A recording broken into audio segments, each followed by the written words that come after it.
성경은 하나의 책이다. 그래서 성경을 가까이하면 세상이 멀어지고 성경을 멀리하면 세상이 가까워.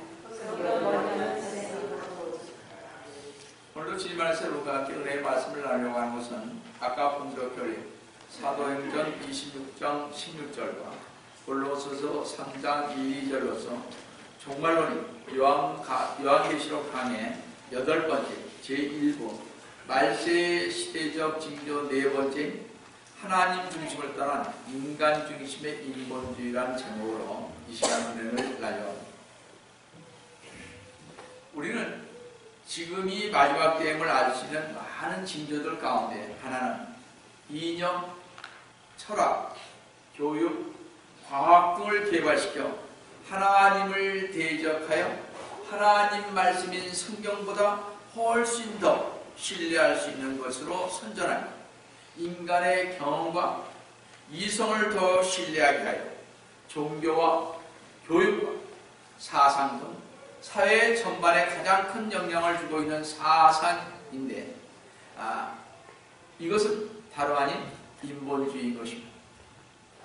인본주의를 처음으로 체계화시켰던 것은 히랍의 사상가들이었는데 이것을 사도 바울은 인간의 지혜라 불렀습니다. 히랍 철학은 BC 5세기부터 피타고라스의 잘못된 이론에 근거를 둔 것입니다.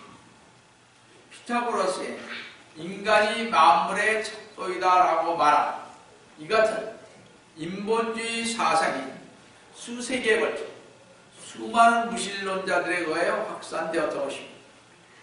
로마가 유럽과 중동 등 서방 세계를 정복했을 때 로마는 어떤 뿌리를 가진 문화가 없었습니다. 그때 로마는 히랍 사상을 답습하여 그 위에 로마 정치를 폈습니다. 즉 철학, 예술, 건축, 사회, 관습 등의 분야에 히랍 문화와 사상을 확산시켜 나가는데 이것이 헬레니즘인 것입니다.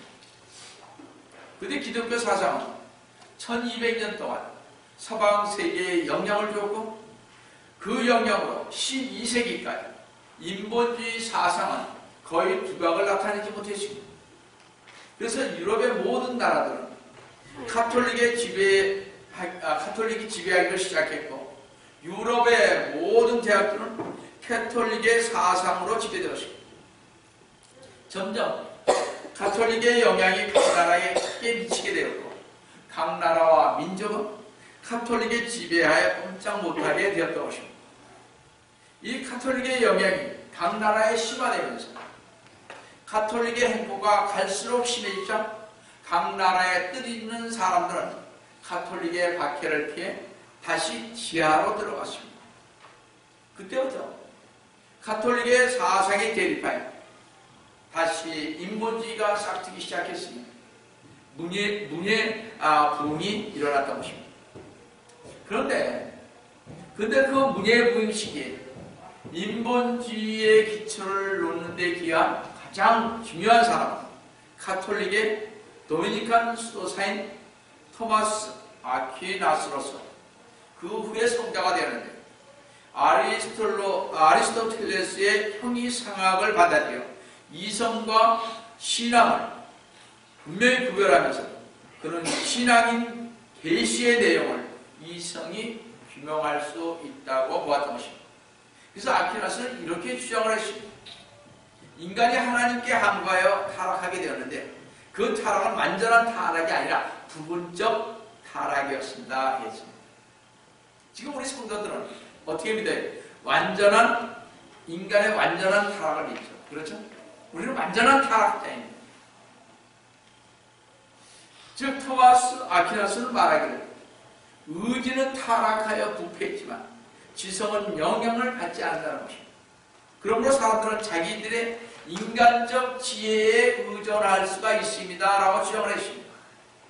이런 것 사람은 자유롭게 성경의 가르침과 무신론자인 철학자의 가르침을 둘 다 받아들여 혼용하여 쓸 수 있다는 말이 되는 것입니다. 바로 이런 사상입니다. 오늘날 세상에서 가장 위험한 종교인 인본주의가 된 것입니다.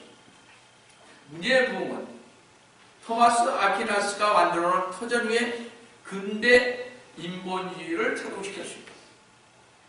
교육의 핵심이 하나님으로부터 만물의 척도인 인간에게로 서서히 바뀌어 갔습니다. 결국 인간은 하나님으로부터 독립하게 되었고 스스로 자신의 행동을 판단하게 이르렀던 것입니다. 이태리의 피렌체가 문예부흥의 중심지가 되었는데 인간의 형태가 곧 예술에 반영되었고 사람의 영광을 드러내기 시작했습니다. 그 문예부흥 시기 때 미켈란젤로, 여러분 잘 아시는 미켈란젤로는 다윗의 벌거벗은 조각상을 거대하게 만들어 피렌체 도시에 세웠습니다. 하나님께서는 인간의 어리석음으로 인해 인간의 벌거벗음을 가리우려고 동물의 가죽으로 그것을 덮었는데 인간은 하나님께 거역하여 다시 나체를 드러냈습니다. 예술의 형태로서 나체는 르네상스의 감각관념이 되었고 이것은 자유라는 이름으로 현대의 포르노 문학을 요구하는 근대적 인본주의를 낳았으며 이런 도덕 기준을 파괴시키는 결과를 가져왔던 것입니다. 이때부터 벗느냐 있느냐가 시비가 되었고 사람들은 벗는 자유를 요구하게 됐습니다. 그래서 지금 많은 도시에서 그런 일들이 벌어지고 있지 않습니까? 이것이 소위 문예부흥이 남긴 것으로서 인간 단독으로 시작한 르네상스 인본주의인 것입니다. 자, 그럼 첫 번째로 인본주의란 무엇인가 하는 것입니다.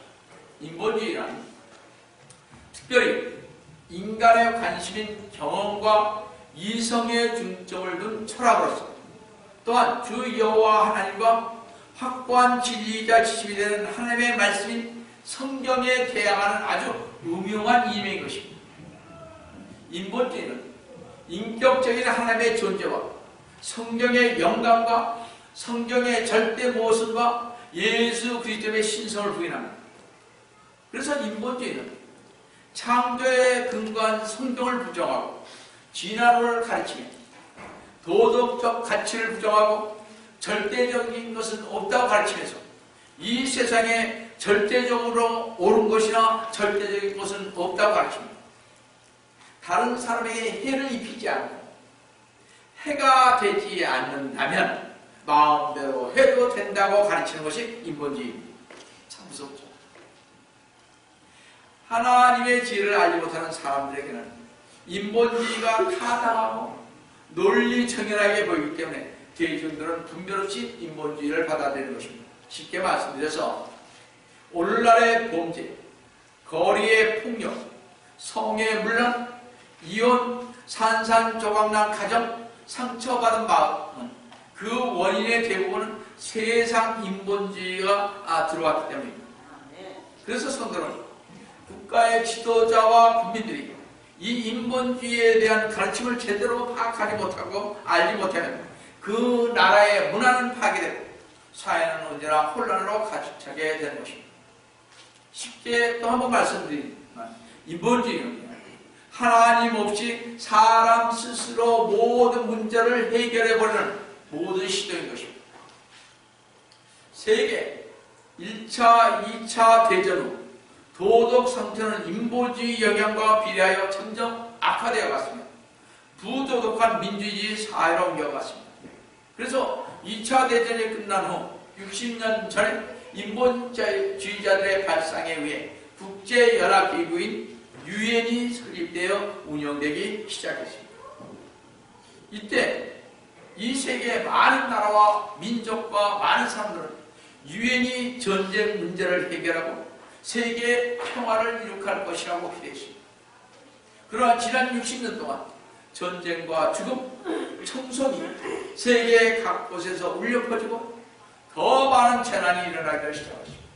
그뿐만 아니라 인본주의는 공산주의를 용납하고 독재자를 지어라. 1850년부터 미국은 공립학교 제도를 시작하면서 하나님을 배제한 교육으로 인해 학교의 범죄와 성문제, 학교의 폭력은 꼬리에 꼬리를 물고 더 일어나기 시작했다는 것입니다.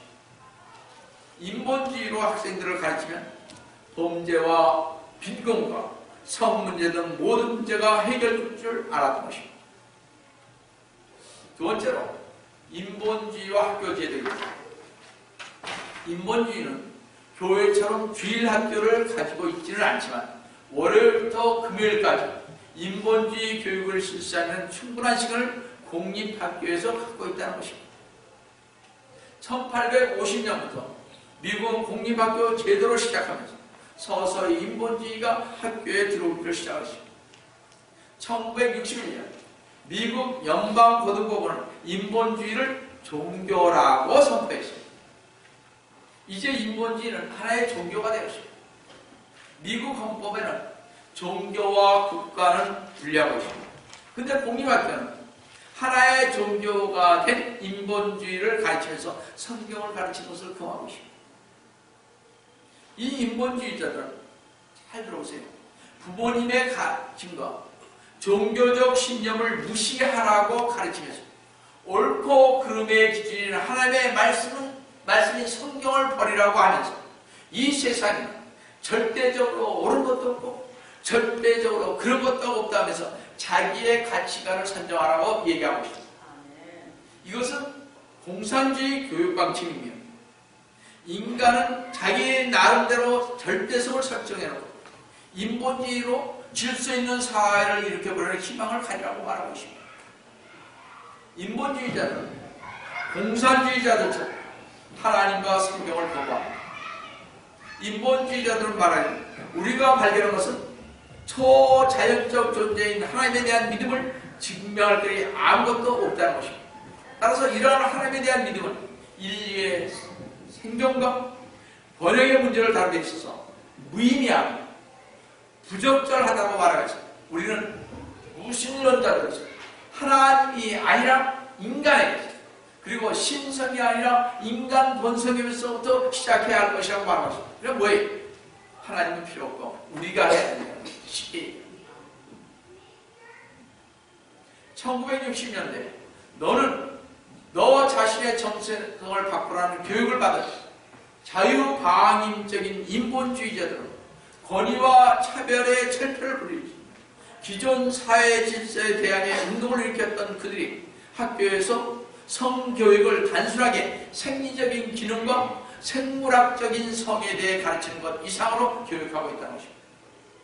어린 학생들은 성을 경험하지 않았기 때문에 그들은 영화나 시청각 자료 등을 통해서 성교육을 하는데 킨더가든인 유치원에서부터 12학년, 고등학교 3학년까지 성경, 동성연애, 성병, 자위, 산화제한, 낙태, 그리고 피임과 같은 자세한 정보를 제공하여 줍니다.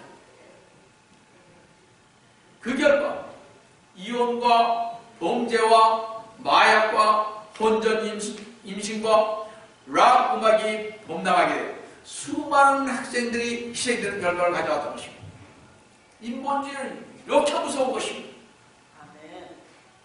이렇게 인본주의자들은 유치원에서 대학교에 이르기까지 그들이 가르치는 모든 과목들을 통해 인본주의적 가치관을 전달하는데 학교의 교실을 사용하고 있다는 것입니다.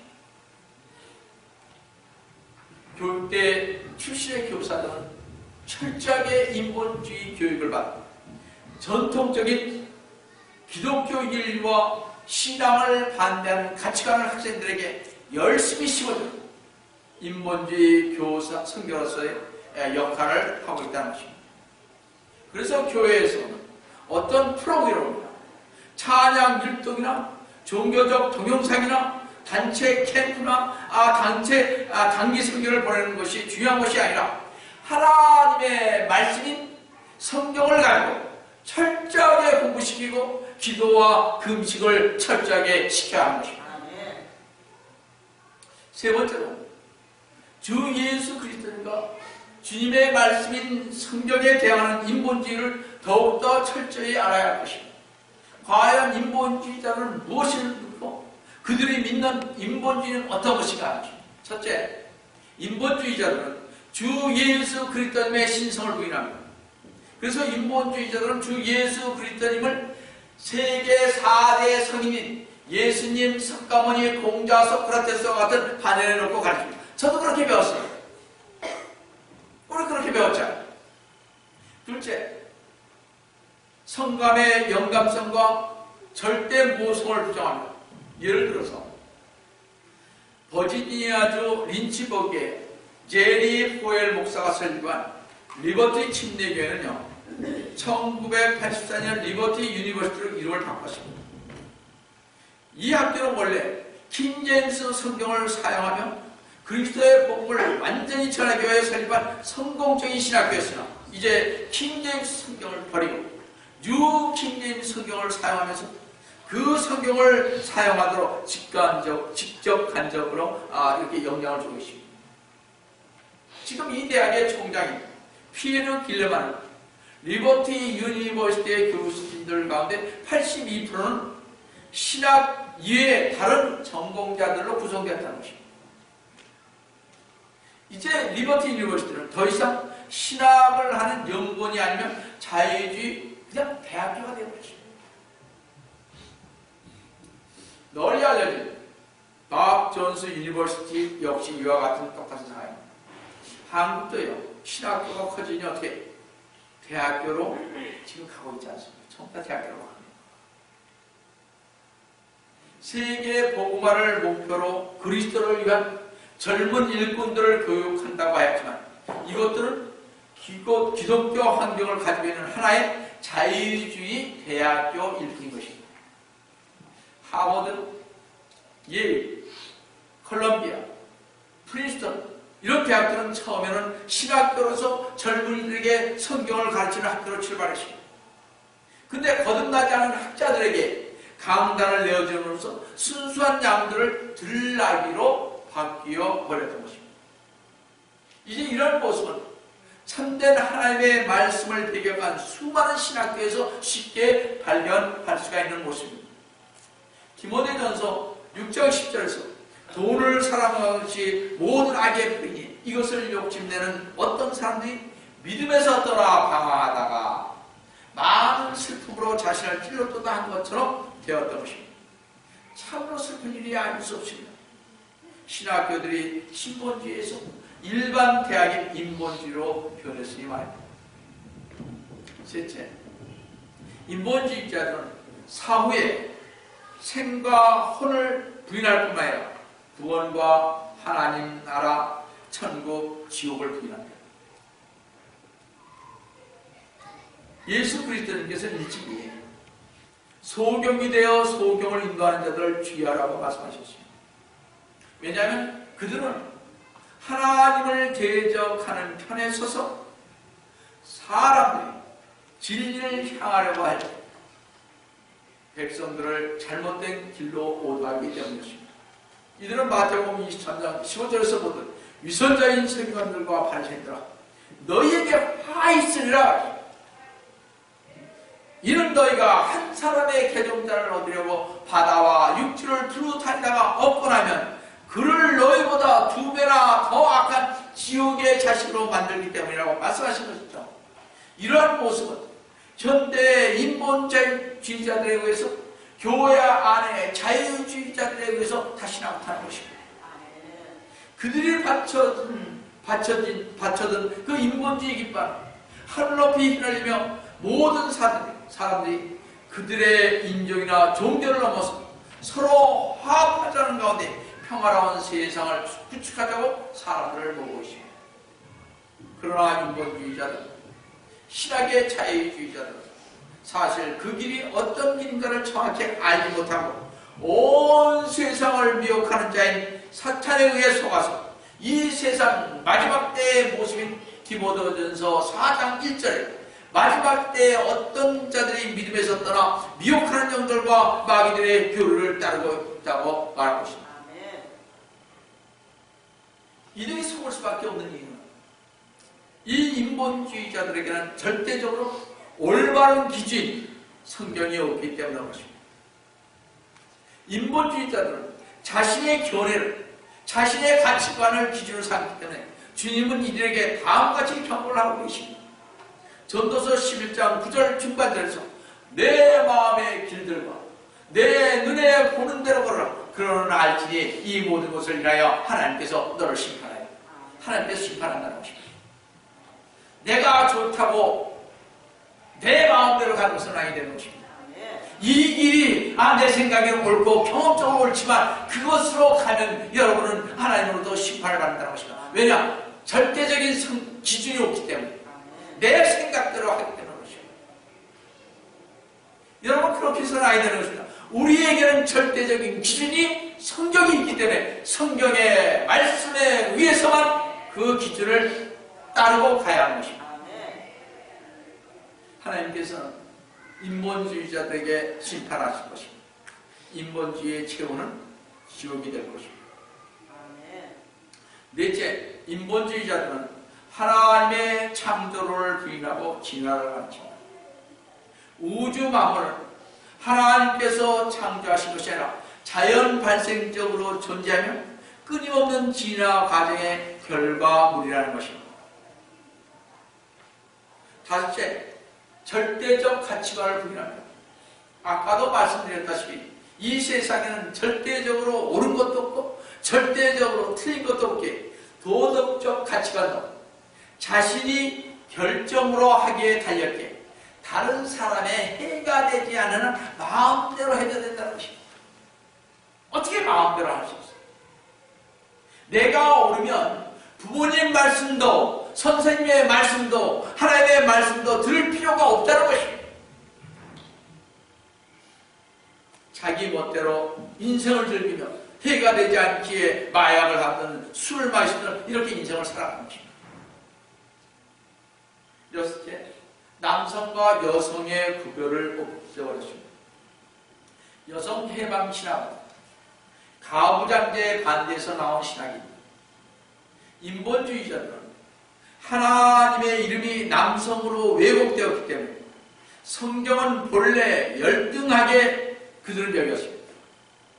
여성의 복종을 창조 때부터 주어졌다고 하면서 여성의 정성을 정당화시키는 것은 남녀 모두에게 커다란 장애물이고 이단 성세에 위반된다고 하면서 하나님을 남근 숭배 우상으로 만들지 말라는 것입니다.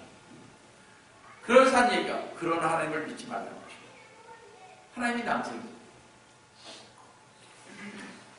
하나님은 맨 처음에 남자를 창조했죠. 그죠? 그 다음에 배필로 여자를 창조했죠. 잘못됐다는 것입니다. 일곱 번째, 인본주의자들은 서로의 합의하에 성적 자유를 허용해야 한다는 것입니다. 결혼을 통해 서로 헌신하는 것이 전통적인 결혼의 모습이지만 이제는 남자와 남자끼리 성결을 하는 여자와 여자끼리 하는 이런 동성연애가 만연하고 묻지마 이혼이 성행하고 근친상간까지도 반대하지 않게 되었다는 사실입니다. 이제 점점 더 보세요. 얼마나 많은 일들이 벌어지고 있죠. 여덟 번째, 인본주의자들은 낙태의 자유, 안락사, 자살 방조를 허용합니다.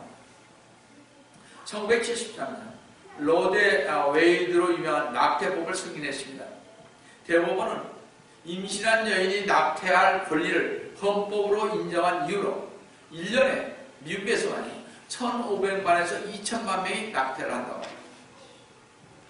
우리나라도 인구가 적다고 그러죠. 아기를 못 낳아서. 아니, 우리나라에서 4명 중 1명은 아기를 낳고 3명은요 낙태를 한다고. 아기가 왜 없어요? 낙태를 많이 시키니까 없는 거죠. 그죠? 이로 인해 인명 경시풍조가 일어나 안락사를 허용하고 자살을 방조하고 있습니다. 그래서 자살 사이트가 있잖아요. 낙태와 안락사, 자살은 하나님의 은총에 대한 도전이며 동시에 하나님의 형상을 파괴하는 살인행위인 것입니다. 아홉 번째, 인본주의는요 교회 안으로 침투해 들어와 가장 큰 적이 되었습니다. 구원받지 못한 불쌍한 영혼들을 구원해야 할 임무를 무시한 채 교회 회원을 좀 더 확보하기 위해 교회는 상담을 해주는 의사 사무실로 변해가고 있습니다. 상담 요원을 상주시킵니다. 큰 교회에서. 교회 건축과 땅 매입을 위해 헌금을 강요하게 되었습니다. 아픈 상처를 치유하기 위하여 정신병원으로 차려놓고 있고, 또 듣기 좋은 이야기를 주고받기 위해 코미디 장소와 친목 장소로 변해가고 있습니다. 많은 교회에서 친목으로 모이잖아요.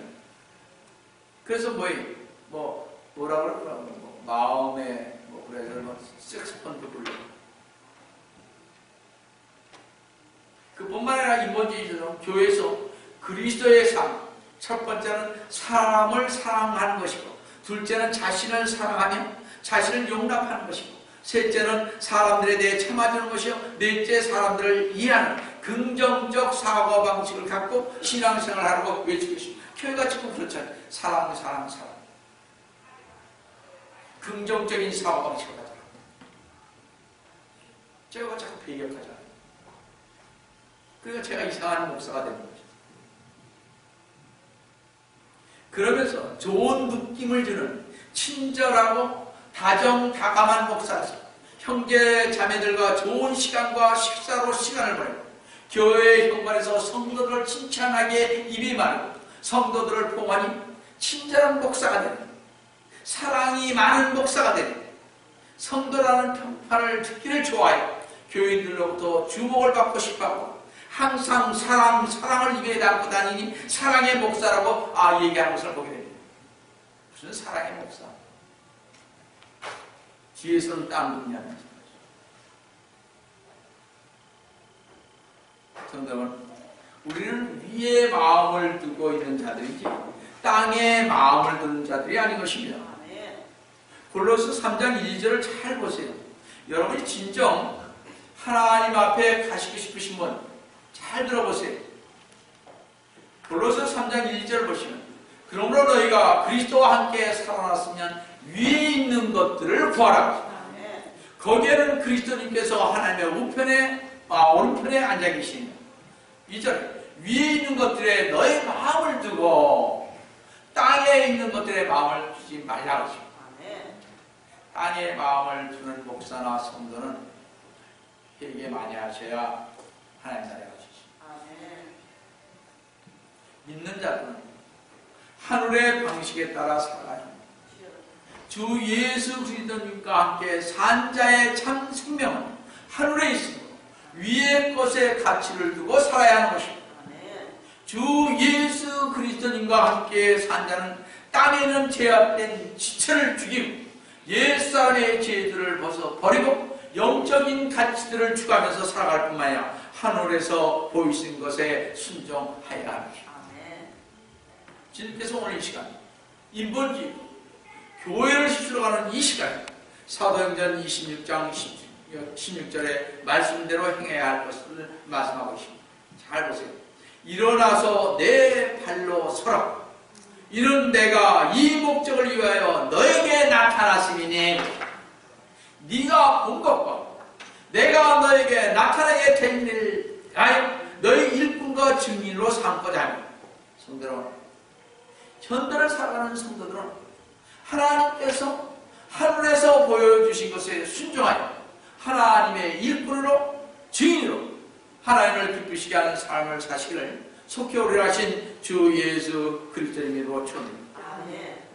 마지막 결제, 인본주의는 부의 균등 분배를 주장하는 사회주의자들로서 그래서 하나의 세계 정부를 창립하려 하고 있습니다. 그것이 바로 유엔이고 그렇습니다. 앞으로 세계 독재 정부가 들어설 것입니다. 그래서 인본주의자들은 이 세상을 하나의 세계 정부로 세울 한 신이 이 세상에 오기를 고대하고 있습니다. 성경에서는 인본주의자들이 오기를 기대하는 신을 이렇게 묘사하고 있습니다. 잘 보세요. 인본주의자들이 세상 사람들이 어떤 신을 요구하고 있는지. 데살로니가후서 2장 4절을 보시면 그는 대적하는 자며 또 하나님이라고 불리는 모든 것과 숭배받는 대상에 자신을 높여 하나님의 성전에 앉아 하나님처럼 보여 자신을 하나님이라고 하는, 이렇게 인본주의자들의 실은 자신을 하나님보다 높여 성전에 앉아 하나님처럼 보여 자신을 하나님이라고 하는 적그리스도가 될 것입니다. 다니엘서 11장 36절 37절을 보시면 그 왕이 자기 뜻대로 행하고, 바로 적그리스도가 말이에요, 자신을 높일 것이고 모든 신보다 자신을 높이고 신들의 하나님을 거슬러 이상한 일들을 말할 것입니다. 또 37절 중반절에 보시면 또 아무 신도 개의치 아니할 것이, 이는 그가 모든 것보다 자신을 높일 것입니다. 대환란 때 반드시 그렇게 될 것입니다. 제가 요한계시록 강의할 때 여러분에게 설명드리겠습니다. 그러면 대환란 기간 동안 적그리스도는 하나님을 대적할 뿐만 아니라 하나님의 보좌를 차지하며 마치 자신이 하나님인 양 편대를 받을 것입니다. 인본주의는 이런 적그리스도를 숭배하는 가운데 최고조에 달할 것입니다. 우리 성도들은 말세인 이 시대에 인본주의 전쟁에서 굳게 서야 합니다. 주 예수 그리스도께서 재림하셔서 이 땅에 주님의 나라를 세우실 가까운 이때 우리는 우리의 삶을 가치없는 것, 주요치 않는 것에 낭비할 시간이 없습니다. 지금 우리는 성경에 나와 있는 하나님의 기준으로 돌아가야 합니다. 평생을 동안 헌신 있는 청지기의 도구로서 바른 성경적 태도, 이기적인 자기 권리 주장에서 벗어나 하나님의 법으로 돌아가 순종하는 생활, 겸손히 하나님이 기뻐하는 삶을 살아가야 할 것입니다. 우리 시온 선교침례교회 성도들은 무너져가고 있는 미국 청교도 신앙의 회복을 위해 말씀과 기도로 성경적 교회로의 회복되기를 위해 시대적 사명을 감당하기 위해 힘쓰는 성도 여러분 되시기를 속히 오래 하신 주 예수 그리스도의 이름으로 축원드립니다. 사랑하는 하나님 아버지, 교회에 저희도 알지 못하는 학교에서 배웠던 그 인본주의 사상이, 이 진화론들이 교회에도 스며들어 가십니다. 저희들이 이것을 잘 알아서 신앙생활을 해야 하는데 저희들도 그냥 그것에 따라가면서 신앙생활을 하고 있습니다. 만약 저희들이 주님 앞에 섰을 때 나는 그런 너희들을 모른다고 할 때 저희들 얼마나 당황하겠습니까? 이것을 미리 알아서 저희들 퇴치하며 신앙생활을 할 수 있도록 주님 도와주시옵기를 원합니다. 주님께서 저희와 늘 함께 해주시면 감사합니다. 주의 손을 받들어 간구드리옵나이다.